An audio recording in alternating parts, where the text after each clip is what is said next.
Hello everyone, welcome to Edutap. So हम किसी भी एग्जामिनेशन के लिए जब प्रिपेयर करते हैं, so we need to understand the syllabus, the most important topics, previous year questions. तो उन सब के लिए आप क्या कर सकते हैं, अगर आप जैब एग्जामिनेशन के लिए प्रिपेयर कर रहे हैं तो इस वीडियो के डिस्क्रिप्शन में एक लिंक दिया गया है ई बुक्स का।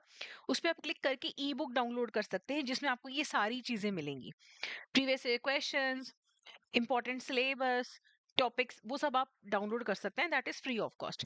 अब हम डिस्कस करेंगे मई 2023 में जो principles and practices of banking subject में आपको क्वेश्चंस पूछे गए थे, उनके बारे में बात करते हैं। तो सबसे पहले है, in which of the following network topology each computer is connected to every other computer. तो वो कौन सी टोपोलॉजी होती है, मैश, रिंग, स्टार या फिर सीरीज, वो होती है मैश टोपोलॉजी। तो ए यहाँ पे करेक्ट आंसर है। तो मैश टोपोलॉजी कुछ ऐसी दिखेगी, सारे जो सिस्टम्स हैं वो आपस में कनेक्टेड हैं डायरेक्टली, हर कोई हर एक से कनेक्टेड है, तो वो मैश टोपोलॉजी होता है। अगला है, which of the following is not an internet protocol. TCP, SMTP और एचटीटीपी ये सारे इंटरनेट प्रोटोकॉल्स हैं, लेकिन बीपीपी कोई इंटरनेट प्रोटोकॉल नहीं है, तो बी यहाँ पे करेक्ट आंसर है। अगला है, in which of the following cases the bank does not need to follow the full customer identification process. NEFT to daily by walk in customer of ₹50,000। तो देखो 50,000 या अबव का वॉक इन कस्टमर कोई transaction करता है तो उसका तो फुल कस्टमर आइडेंटिफिकेशन होगा।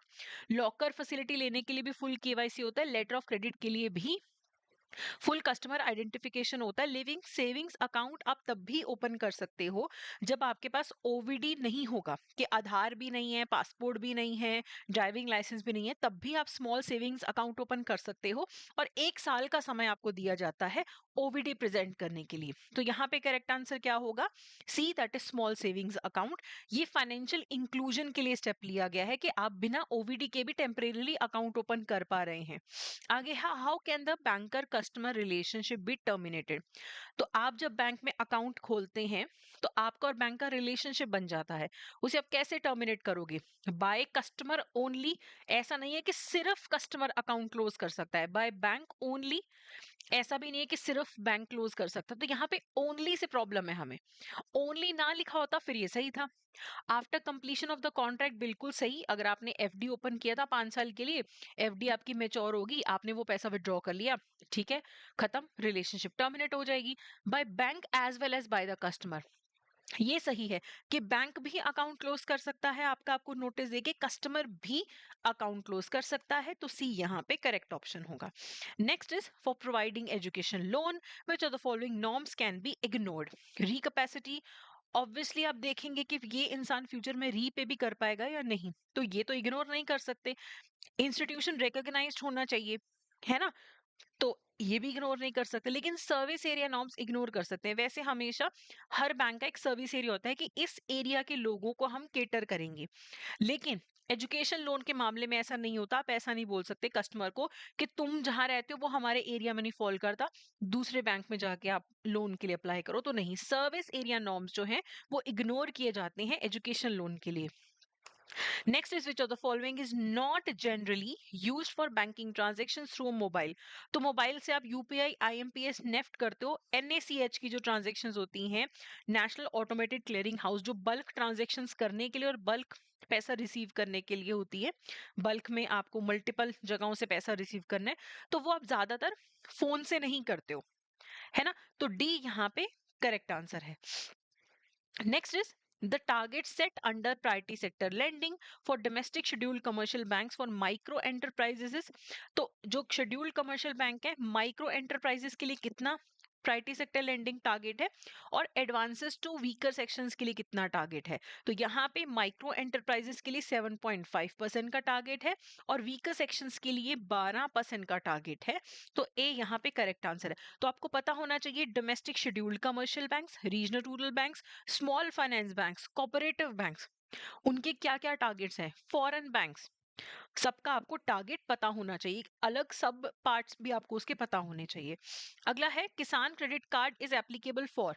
अगर आप शेयर क्रॉपर हो, शेयर क्रॉपर में क्या होता है, जो फसल उगाता है, जिसकी जमीन है, कुछ शेयर कर लेता है उसके साथ क्रॉप, कुछ खुद बेचता है, तो शेयर क्रॉपर को भी किसान क्रेडिट कार्ड मिल सकता है। टेनेंट फार्मर को जो एक तरीके से रेंट पे जमीन लेके उस पे फसल उगा रहा है, उसे भी किसान क्रेडिट कार्ड मिल सकता है।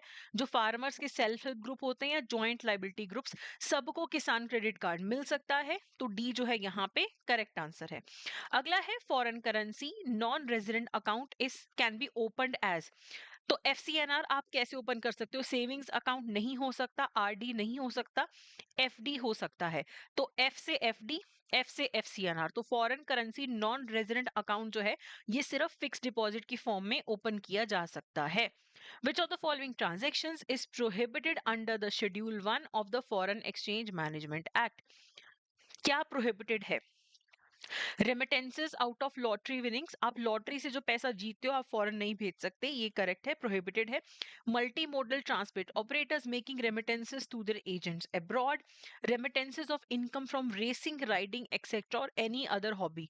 तो यहाँ पे जो आप लॉटरी से पैसा जीतते हो और जो आप अपना किसी हॉबी से रेसिंग राइडिंग से आप अगर पैसा जनरेट कर रहे हो, वो शेड्यूल 1 के अंडर प्रोहिबिटेड है, नॉट द सेकेंड वन।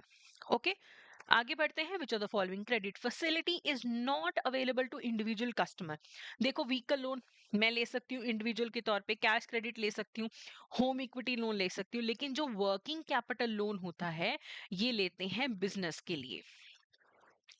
रोज के जो बिजनेस के खर्चे होते हैं उसके लिए वर्किंग कैपिटल लोन लिया जा सकता है। तो डी यहाँ पे करेक्ट ऑप्शन है।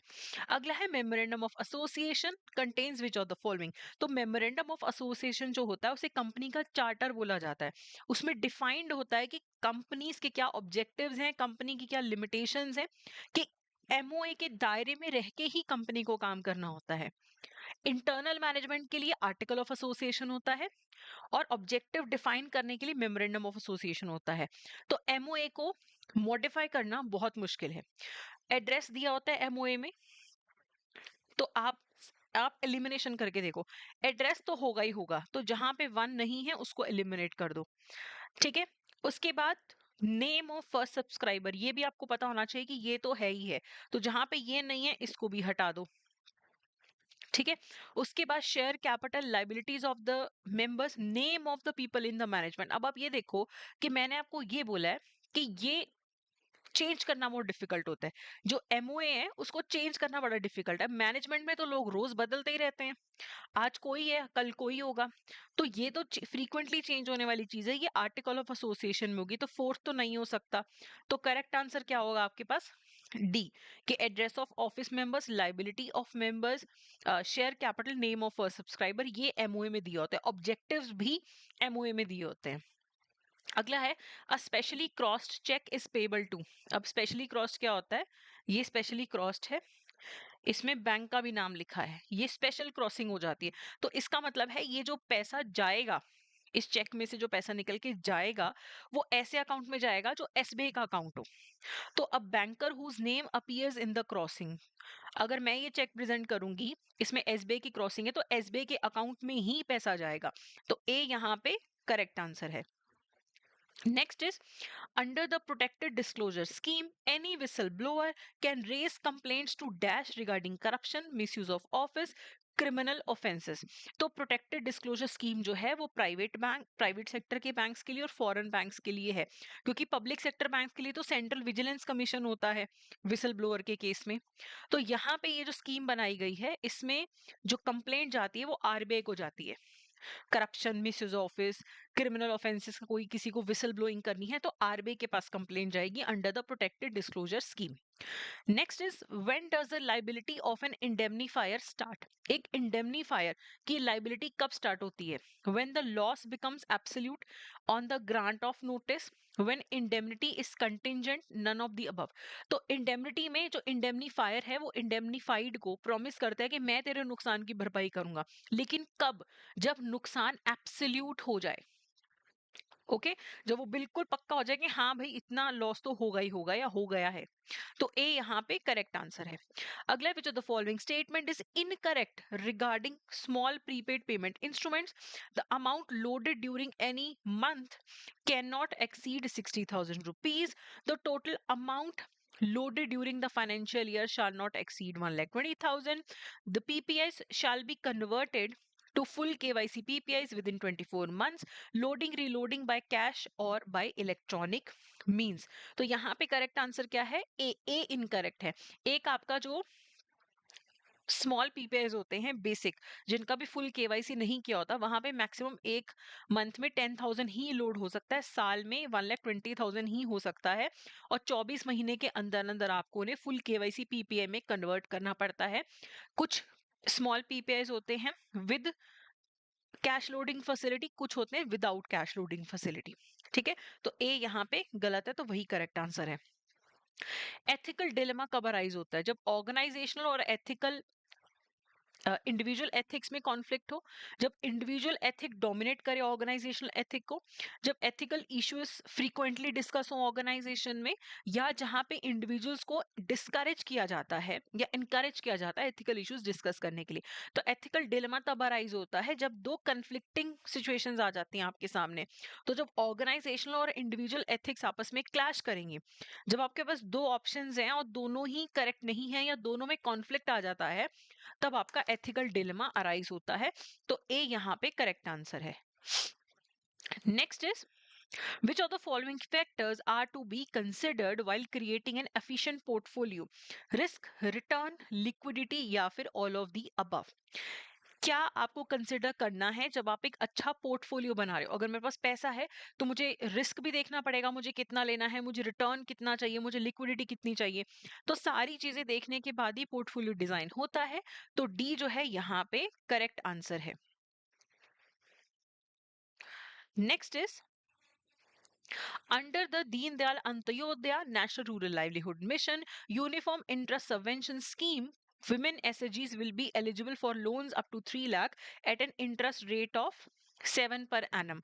तो ये जो नेशनल रूरल लाइवलीहुड मिशन है ना, या अर्बन लाइवलीहुड मिशन है, सेल्फ हेल्प ग्रुप्स वाला जो पार्ट है, ये काफी बार पेपर में पूछा जाता है। तो इंटरेस्ट सबवेंशन मिलता है आपको, तो 7% ही इंटरेस्ट पे करना होता है, जो बाकी एक्स्ट्रा है वो गवर्नमेंट कवर करती है। Next is consider the following statements regarding check truncation system. It helps with the interbank clearance of checks without physical movement. तो बिल्कुल सही, pictures move करती हैं, physical check नहीं move करता। Paper check after truncation is kept in the custody of clearing house that truncates the check. तो या तो जो presenting bank है उसके पास चेक रहता है फिजिकल, या क्लियरिंग हाउस के पास, तो दोनों ही ऑप्शन सही है।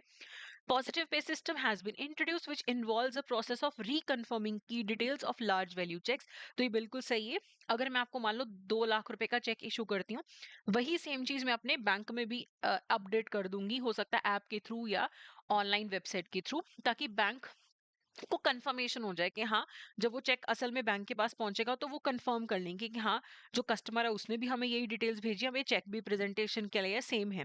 तो एक्स्ट्रा सिक्योरिटी फीचर हो जाता है। तो डी जो है यहाँ पे करेक्ट आंसर है।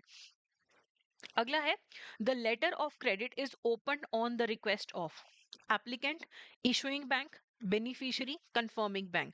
तो जो एप्लीकेंट है या जिसे हम इंपोर्टर बोलेंगे, ये रिक्वेस्ट करता होता है बैंक को, इशुइंग बैंक को, कि आप लेटर ऑफ क्रेडिट इशू कर दो। तो ए यहाँ पे करेक्ट आंसर है। Which of the following is not a physical security measure installed eight data banks? Scanning device physical एक डिवाइस होता है, कैमरा फिजिकल डिवाइस है, रिकॉर्डर फिजिकल डिवाइस है, नेटवर्क फायरवॉल जो है it is not a physical device, ये आपके system में इंस्टॉल्ड होता है। तो सी यहाँ पे करेक्ट आंसर है। अगला है data integrity in data centre means accurate and consistent, non redundant, data is shared, data is secure. Data integrity का मतलब है कि डाटा एक्यूरेट है और डाटा कंसिस्टेंट होगा आपका, वो मतलब होता है डाटा इंटेग्रिटी का। अगला है dash is a unique global identifier for legal entities participating in financial transactions which help in identifying legal entities on a global accessible database. तो लीगल एंटिटी आइडेंटिफायर वो एक नंबर होता है जो ग्लोबल स्पेशली ट्रांजैक्शंस करनी है, financial transactions करनी है, हर पार्टी के पास अपना एक लीगल एंटिटी आइडेंटिफायर होगा। ओके, आप मुझे कमेंट सेक्शन में कमेंट करके बताइएगा कि ये जो नंबर होता है ये कितने डिजिट्स का होता है। चलिए, as per the MSME rules the buyer is required to make payment to the supplier for the goods and services rendered within a maximum of 45 days. तो देखिए क्वेश्चन में ये पूछा गया है कि नॉर्मली एमएसएमई से अगर आप कुछ खरीदते हो एज अ बायर, आपको मैक्सिमम 45 डेज में पेमेंट करनी होती है। अगर आप टाइम पे पेमेंट नहीं करोगे तो आपको कंपाउंड इंटरेस्ट पे करना पड़ता है। How many times of the bank rate, कितने पे आपको कंपाउंड इंटरेस्ट चार्ज किया जाएगा? 2 times the bank rate, 3 times the bank rate, 4 times the bank rate, या फिर 5 times द बैंक रेट? तो 3 times द बैंक रेट। तो अगर बैंक रेट 4% चल रहा है तो आपसे 12% के हिसाब से इंटरेस्ट चार्ज किया जाएगा बायर को, क्योंकि उसने पेमेंट करने में डिले कर दिया। उसको पेनल्टी पे करनी पड़ेगी एमएसएमई को। अगला है which of the following is incorrect regarding the कर्ता ऑफ एचएफ? द कर्ता has the implied authority to avail loan and execute the necessary documents। बिल्कुल सही। कर्ता के पास अथॉरिटी होती है लोन वगैरह के डॉक्यूमेंट्स एग्जीक्यूट करने की। Withdrawal of one of the co partners puts the existence of the firm in jeopardy. तो जो हमारे को पार्टनर हैं एचएफ में, अगर एक एचएफ को छोड़ के चला जाए, क्या पूरे एचएफ की एग्जिस्टेंस पे सवाल खड़ा हो जाता है? ऐसा बिल्कुल भी नहीं है, तो ये तो गलत है।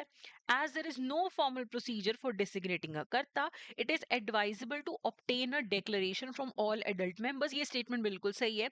कोई फॉर्मल प्रोसीजर नहीं है कर्ता को डेजिग्नेट करने का, इसीलिए जो बैंक है वो डिक्लेरेशन ही ले लेता होता है सारे एचएफ के मेंबर से।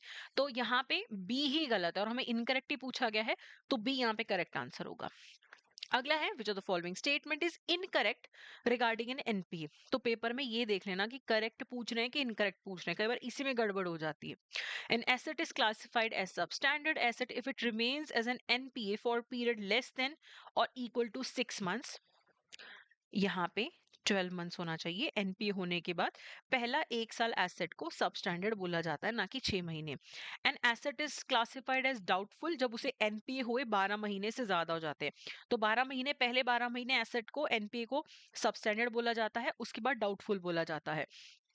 An asset is considered a loss asset when it is uncollectible or has a little value।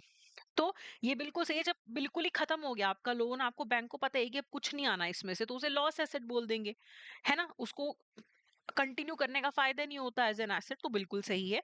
NPS are loans और एडवांसेस इशूड बाय बैंक्स और financial institutions that no longer bring money for the lender since the borrower has failed to make payment on the principal and interest for at least 90 days। तो बिल्कुल सही है, 90 दिन तक अगर loan की payment नहीं आ रही है तो वो एनपीए बन जाएगा। तो यहाँ पे हमें इनकरेक्ट पूछा था, तो ए इनकरेक्ट है, क्योंकि 6 मंथ्स नहीं 12 मंथ्स तक वो सब स्टैंडर्ड होती है एसेट।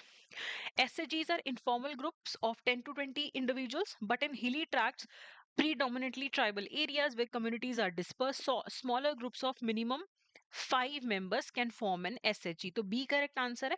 तो नॉर्मली तो 10-20 लोग होते हैं सेल्फ हेल्प ग्रुप में, लेकिन अगर आप हिली एरिया के हो या ट्राइबल एरिया के हो जहाँ पे बहुत कम पॉपुलेशन है या दूर दूर ग्रुप्स में लोग रहते हैं, तो 5 के ग्रुप को भी सेल्फ हेल्प ग्रुप बनाया जा सकता है। अगला what is RuPay? Payment gateway, crypto currency, card payment network, online payment portal. तो रुपे जो है वो कार्ड पेमेंट नेटवर्क है, जैसे वीजा है, मास्टर कार्ड है, अभी रुपे कार्ड भी होता है। तो ये इंटरमीडियरी का काम करता है। दो बैंक, अगर मैंने कार्ड पेमेंट करी तो मेरे बैंक और सामने वाला जो रिसीवर बैंक है उनके बीच में इंटरमीडियरी का काम करता है, एक कार्ड ट्रांजेक्शन को ये फैसिलिटेट करते हैं। तो कार्ड पेमेंट नेटवर्क है रुपे। अगला है under LLP structure liability of the partner is. अब अगर आपको एलएलपी का फुल फॉर्म पता है, लिमिटेड लाइबिलिटी पार्टनरशिप, तो आपको पता है कि लिमिटेड वर्ड यूज हो रहा है, तो अनलिमिटेड लाइबिलिटी तो होती नहीं है पार्टनर की। पार्टनर की लाइबिलिटी होती है limited to his agreed contribution. अगर आप और मैं बिल के एलएलपी शुरू करते हैं, मैं बोलती हूँ मैं 2 लाख रुपए डालूंगी, आप भी 2 लाख रुपए डालोगे, तो हमें 2 लाख रुपए ही देने हैं जितना हमने अग्री किया है। ठीक है, तो लिमिटेड है हमारी liability up to 2 lakh rupees per person. तो बी यहाँ पे करेक्ट आंसर है। अगला है consider the following statements regarding the central bank digital currency. ये आरबीआई ने, इसका पायलट प्रोजेक्ट चल रहा है। 5 बिलियन यूजर्स हैं अभी भी इसमें, 5 मिलियन 50 लाख रुपीज अभी पायलट प्रोजेक्ट ही है। CBDC is aim to complement rather than replace current form of money. बिल्कुल सही है। ऑब्वियसली ये पैसे को रिप्लेस नहीं करेगा, सिर्फ कॉम्प्लीमेंट करेगा रुपी को। It is a digital form of legal tender issued by RBI. तो बिल्कुल सही है, जो हमारा मनी होता है वो लीगल टेंडर है, तो ये डिजिटल फॉर्म में अब रुपी लेके लेके आ रहे हो। CBDC offers central bank direct control over the money supply, making it easier to distribute government benefits to citizen। तो ये बिल्कुल सही है, अभी गवर्नमेंट का ही है, गवर्नमेंट के द्वारा ही है, तो इससे आरबीआई जो है कंट्रोल कर पाएगा इजीली मनी सप्लाई को, और गवर्नमेंट हो सकता है कि जो बेनिफिट्स हैं सिटीजन को वो इस करेंसी के थ्रू दे दे, डिजिटल करेंसी के थ्रू डिस्ट्रीब्यूट करना शुरू कर दे। तो ये सही है, डी यहाँ पे करेक्ट आंसर है। अगला है which of the following statement is incorrect regarding को lending. Co-lending is a setup where banks and non-banks enter into an agreement for the joint contribution of credit to priority sector lending। तो banks और NBFC मिलके priority sector lending करते हैं को lending arrangement के अंदर। तो ये बिल्कुल सही है। Under this arrangement both banks and NBFC share the risk in ratio 50-50 नहीं, 80-20 रेशो में रिस्क शेयर होता है, 80 बैंक का 20 एनबीएफसी का। The primary focus of co lending is to improve the credit flow to the unserved and underserved segments. तो जहां पे अभी तक बैंक्स नहीं पहुंचे, उनका क्रेडिट नहीं पहुंचा है, वहां पे को लेंडिंग के थ्रू पहुंचाने की कोशिश की जाती है। Banks are normally short on PSL mandate of RBI and they depend on NBFC to sell them their loans. तो काफी बार बैंक्स जो हैं अपने प्रायोरिटी सेक्टर लेंडिंग टारगेट्स नहीं पूरे कर पाते हैं, तो दे depend on NBFCs in targets को पूरा करने के लिए, तो वो उनके साथ को लेंडिंग कर सकते हैं। तो बी यहाँ पे करेक्ट आंसर है, क्योंकि हमें इनकरेक्ट पूछा गया था। अगला है which of the following risk are not covered under Pradhan Mantri Fasal बीमा योजना। तो ये क्रॉप इंश्योरेंस है, तो वॉर कवर्ड नहीं होता, बेसिक जो स्कीम है उसमें वॉर नहीं कवर्ड होगा। न्यूक्लियर रिस्क, थेफ्ट, ये कवर्ड नहीं होते हैं प्रधानमंत्री फसल बीमा योजना में। हाँ, कीड़ा लग गया फसल को, कोई बीमारी लग गई फसल को, कोई नेचुरली फायर लग गई, बिजली गिरी और आपकी फसल खराब होगी, ये कवर्ड होगा। तो 1 2 3 जो है ये कवर्ड नहीं है, तो बी यहाँ पे करेक्ट आंसर है। अगला है इट इज बाइंग और selling a publicly traded company stock by someone with non public material information about the company. अगर मेरी कंपनी है एडुटैप, ये कंपनी स्टॉक एक्सचेंज पे लिस्टेड है, अब मुझे पता है कि हम कोई बहुत पॉजिटिव चीज लेके आ रहे हैं एडुटैप में जिससे एडुटैप के शेयर की वैल्यू बढ़ने वाली है। आम जनता को नहीं पता, मुझे पता है क्योंकि मैं एडुटैप में काम करती हूँ। मैं इसी इंफॉर्मेशन को यूज करके शेयर ट्रेडिंग करना शुरू करूँ या अपने फैमिली को हेल्प करूँ कि तुम खरीद लो, तुम्हें फायदा होने वाला है, नॉन पब्लिक इंफॉर्मेशन को यूज करूं, तो वो इनसाइडर ट्रेडिंग बोला जाता है, जो कि इंडिया में अलाउड नहीं है। Next is payment through UPI get settled in dash working days.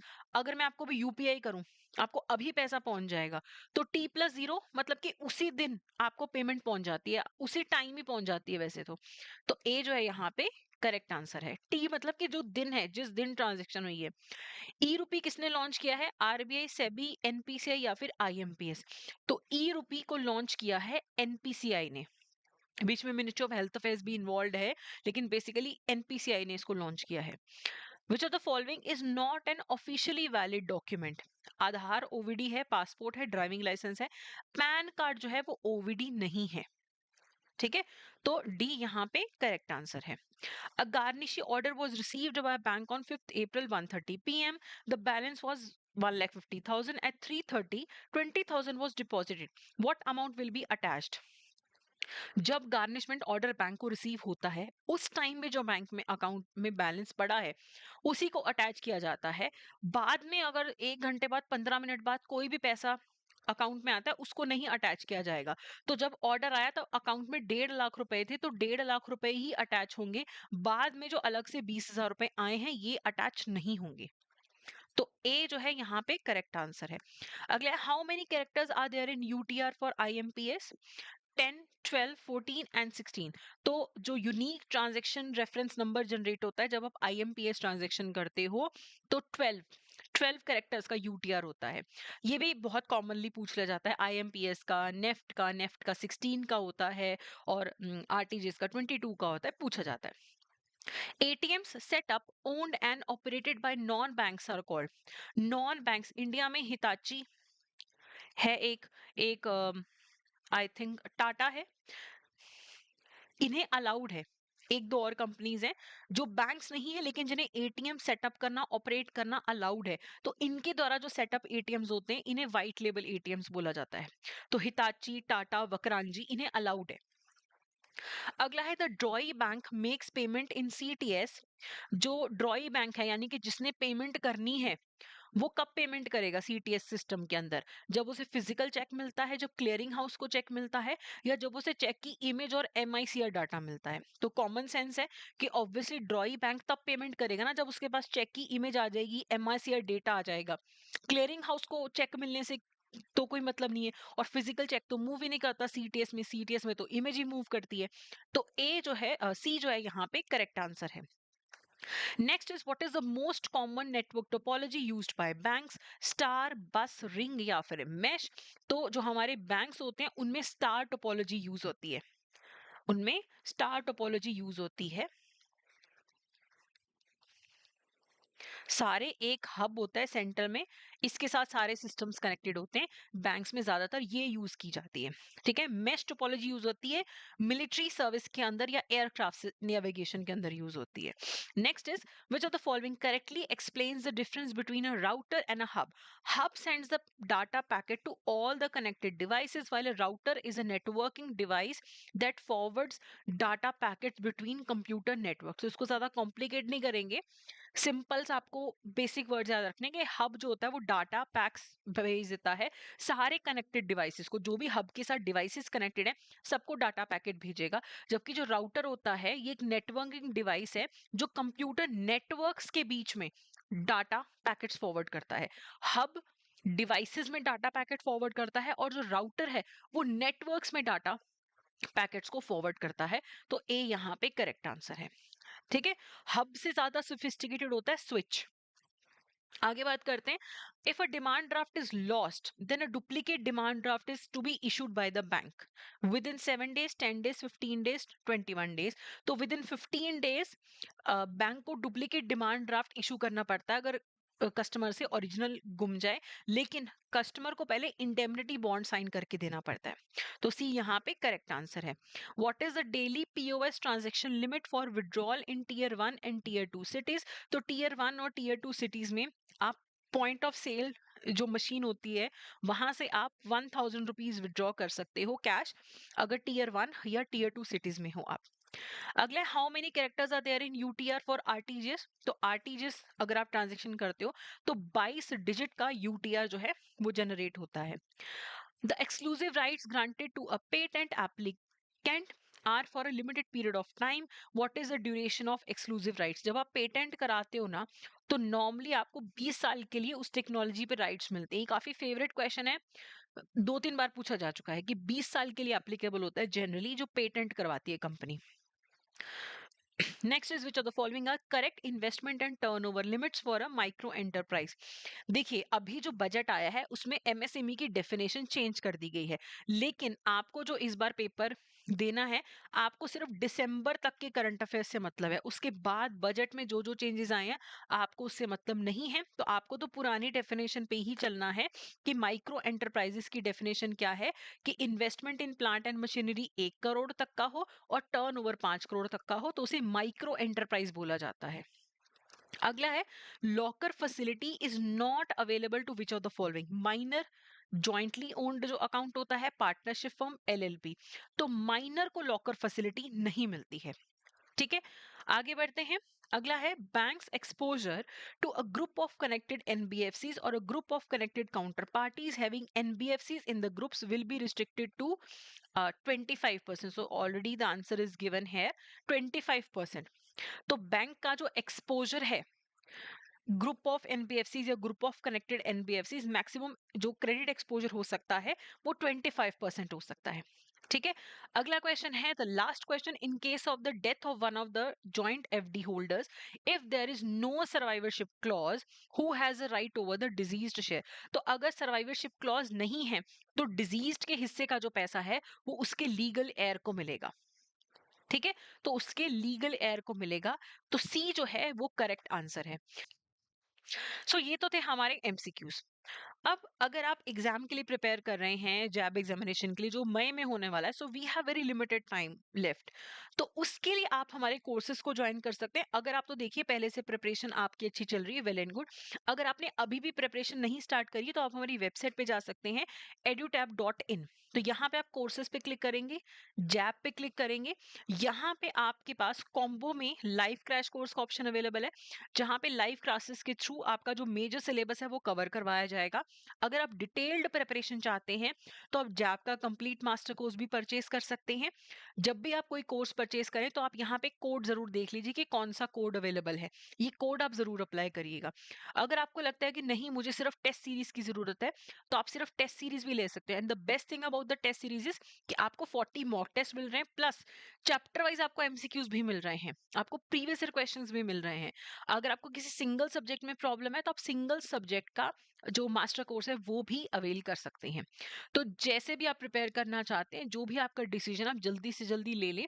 बाकी आपको प्रेपरेशन में कोई भी दिक्कत आ रही है तो आप हमें मेल कर सकते हैं hello@edutab.co.in पे। सो आई होप ये सेशन आपके लिए हेल्पफुल रहा होगा। अगर हेल्पफुल है, आप चाहते हैं कि हम और ऐसे क्वेश्चंस लेके आएं, तो do comment and do tell us what's your feedback regarding this. So thank you for attending the session. Thank you so much.